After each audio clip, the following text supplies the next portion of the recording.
Hi founders, great morning to all of you. John White గారు చాలా నీట్గా క్లియర్గా ఇచ్చారు. రైట్, ఏకాంత ఆవిష్కర్తే గెలుస్తాడు. బృందాలు సమాచారాన్ని లీక్ చేస్తాయి. అందుకే గ్రూప్స్ని మనం తొలగించడం జరిగింది. ఎందుకంటే మనం పెట్టే పోస్టులు, మనం చేసేటువంటి ఒక పిక్చర్ ఇమేజ్ని మనం పోస్ట్ చేసినా, ఒక టెక్స్ట్ మెసేజ్ పోస్ట్ చేసినా, ఒక వీడియోని పెట్టినా, ఒక అప్డేట్ ఇన్ఫర్మేషన్ని ఇచ్చినా, ఏది చెప్పినా సరే దానిని జీర్ణించుకునే వ్యక్తులు కేవలం ఒక 300 మంది 400 మంది ఉంటున్నారు. ఒక 1000 మంది ఉన్న గ్రూపులకి మిగతా 700 మంది ఏమైతున్నట్టు వాళ్ళంతా ఉన్నారు. బట్ వాళ్ళు చూడక చదవక వచ్చినటువంటి ఇన్ఫర్మేషన్స్ని ఎక్కడ పడితే అక్కడ ఎవరికి పడితే వాడికి షేర్ చేస్తున్నారు. ఈ విషయం వాళ్ళకు కూడా తెలియదు అందులో ఏముందన్నది.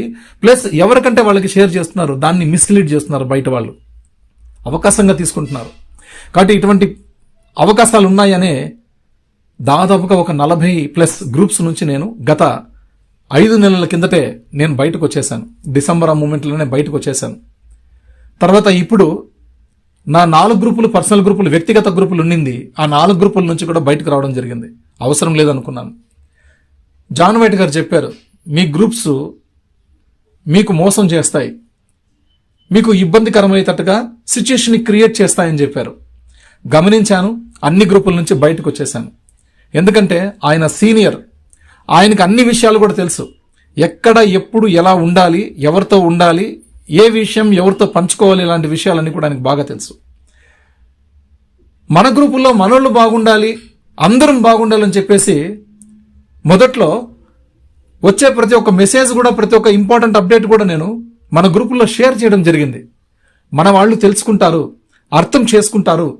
మన ఫౌండర్లు ఎవరైతే ఇబ్బందుల్లో ఉన్నారో, ఇక్కట్లలో ఉన్నారో, అపోహలో ఉన్నారో, సందేహంలో ఉన్నారో, అనుమానంతో ఉన్నారో, నమ్మకం లేకుండా ఉన్నారో, విశ్వాసం లేకుండా ఉన్నారో, దూషిస్తున్నారో, అవహేళన చేస్తున్నారో, అర్థం కాక సతమతం అవుతున్నారో, అలాంటి వారందరికీ కూడా ఉపయోగం అవుతుందని చెప్పేసి నాకు వచ్చే హైలీ కాన్ఫిడెన్షియల్ మెసేజెస్ కూడా నీట్గా ఎక్స్ప్లెయిన్ చేసి నేను ఫార్వర్డ్ చేస్తూ ఉన్నటువంటి ఆ గ్రూప్స్ నుంచి చాలా ఇన్ఫర్మేషన్ని జాన్ వైట్ గారికి, క్రిస్ జాన్సన్ గారికి, గుర్స్మిందర్ దిలాన్ గారికి, జూలీ మ్యామ్కి, తాన్జాకి, ఇలాగా ఎవరికి పడితే వాళ్ళందరికీ కూడా కొంతమంది ఆ స్క్రీన్ షాట్లు తీసుకోవడం, వైటీపీ ఆనంద్ ఇలా షేర్ చేస్తున్నాడు, ఈ విషయాల్ని మిస్లీడ్ చేస్తున్నాడు, లేనిపోను చెప్తున్నారని చెప్పేసి నా మీద కంప్లైంట్స్ చాలా పంపించారు. కానీ ఒక విషయం నేను గర్వంగా చెప్తా, నా క్యారెక్టర్ అనేది అతి తక్కువ. అంటే లోకల్గా చెప్పాలంటే మన ఆంధ్ర తెలంగాణ మన మధ్య ఎంతో మంచి రిలేషన్షిప్ ఉంది, బాండింగ్ ఉంది. మంచి రిలేషన్షిప్ ఇప్పుడు కాదు, దాదాపు 5 సంవత్సరాల నుంచి ఉంది. కానీ జాన్ వైట్ గారు, క్రిస్ గారు ఇలాంటి వాళ్ళతో కూడా నేను 5 సంవత్సరాలుగా వాళ్ళతో కూడా నేను టచ్లో ఉన్నాను. టిమ్ జాన్సన్ గారితో, బిల్ మస్ట్ గారితో, ఇలాంటి వాళ్ళందరితో కూడా నేను ఉన్నాను. బట్ ఏంటంటే ఎప్పుడు కూడా నేను చెప్పుకోలేదు నేను పలానా వాళ్ళతో ఉన్నాను అని. నా యొక్క పర్సనల్ వ్యక్తులతో మాత్రమే నేను ఆ విషయాన్ని చెప్తూ ఉంటే, వాళ్ళకి నేను చూపిస్తూ ఉంటే, నేను చాట్ చేసే విషయాలన్నీ కూడా. అలాంటి వ్యక్తులు నన్ను అప్పటి నుంచి ఇప్పటిదాకా నన్ను చూస్తూ ఉన్నారు. నేను చేసే ప్రతి ఒక్క ప్రోగ్రామ్స్ కూడా చూస్తూ ఉన్నారు. నా మైండ్ సెట్, నా మెంటాలిటీ, నా యాక్టివిటీ, సోషల్ మీడియా యాక్టివిటీ అన్ని కూడా గమనిస్తున్నారు. కాబట్టి వాళ్ళు నన్ను అర్థం చేసుకున్నారు. వీళ్ళు ఇలా పంపిస్తున్నారు ఆనంద్ అని చెప్పి నాకు చెప్పడంతో నేను కొంచెం అలర్ట్ అయ్యాను. చూడండి ఎంత నీచానికి దిగజారుతున్నారు. పీతలు అలాగే ఉంటాయి. ఒక బాయిల్లో, ఒక బౌల్లో పీతల్ని వదిలితే దానికి పైన మూత వేయరనమాట, మూత తీసేస్తారు. ఎందుకంటే పీతలు బయటికి రావు. ఏ ఒక్క పీత బయటికి రావాలన్నా మిగతా పీతలు బయటకు లోపల లాగేస్తాయి, వాటిని ఎదగనివ్వు, అవి ముందుకు రానివ్వవు, అవి రావు, వాటి రానివ్వు. అలాంటి వ్యక్తులు చాలా మంది ఉన్నారండి, చాలా మంది ఉన్నారు. అది వాళ్ళ విజ్ఞతకే వదిలేద్దాం, వాళ్ళ కర్మకే వదిలేద్దాం. ఎవరి కర్మకు ఎవరి కర్తలు. నేను కర్మ సిద్ధాంతాన్ని నమ్ముకొని బతుకుతున్నవాడిని, గుర్తుపెట్టుకోండి. కర్మ సిద్ధాంతం అంటే అంతా ఇంత కాదు. నేను నా కళ్ళతో చూస్తూనే ఉన్నాను, ఎవరెవరు ఏమేమి అవుతున్నారో, ఏమేమి గతి పడుతున్నారో కూడా చూస్తూనే ఉన్నాను. రైట్, ఎందుకంటే బతకాలి, నిజాయితీగా బతకాలి, చచ్చే వరకు నిజాయితీగా బతకాలి. గుర్తుపెట్టుకోండి, ఊరినే మాటలు మాట్లాడితే కాదు, మాటలు తగ్గట్టుగా బతికేది నేర్చుకోవాలి. మేము అలాగే కసిగా ఉన్నాం. లోపల మాకు ఏం పెయిన్ ఉందో మీకేం తెలుసు. అంత పెయిన్స్ని లోపల పెట్టుకొని కూడా మీ ముందు మేము నవ్వుతూ ముందుకు వెళ్తూ ఉంటాం. అటువంటి మనస్తత్వం గల మనిషిని నేను. నాలాంటి వాళ్ళు దొరికితే మీకు చాలా తక్కువగా, అరుదుగా దొరుకుతారు. ఎక్కడ పడితే అక్కడ నాలాంటి వాడు ఉన్నాడు, గుర్తుపెట్టుకోండి.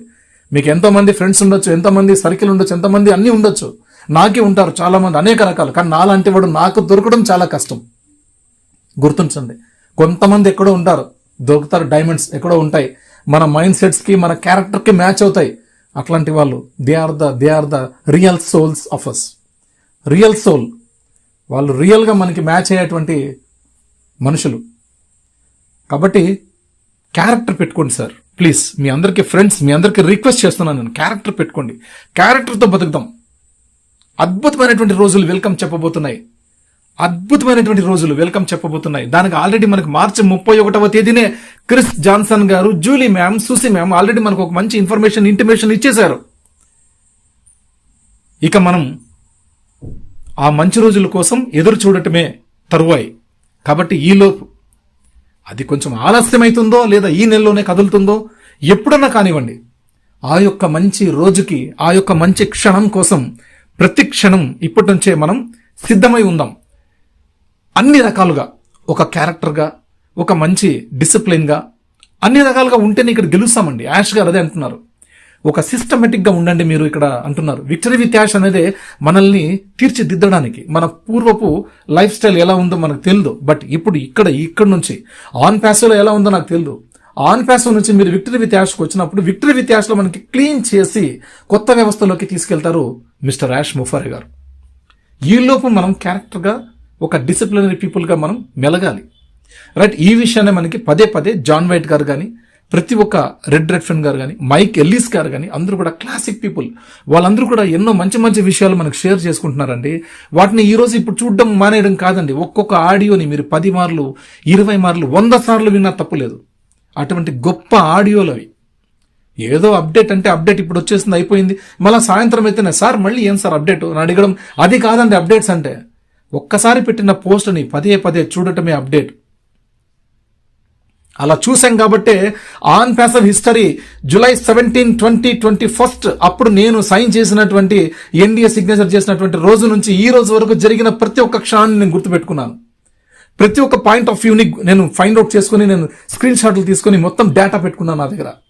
కాబట్టి ఈరోజు మీ ముందు ధైర్యంగా, గర్వంగా మాట్లాడగలుగుతున్నాను. అది ఇట్స్ మై క్యారెక్టర్, నా డిసిప్లిన్. నేను చాలా డిసిప్లిన్ గా ఉన్నానండి ఇక్కడ. మీరు ఎవరు ఏమని అనుకోవచ్చు, నేను చాలా క్రమశిక్షణతో ఉన్నాను ఇక్కడ.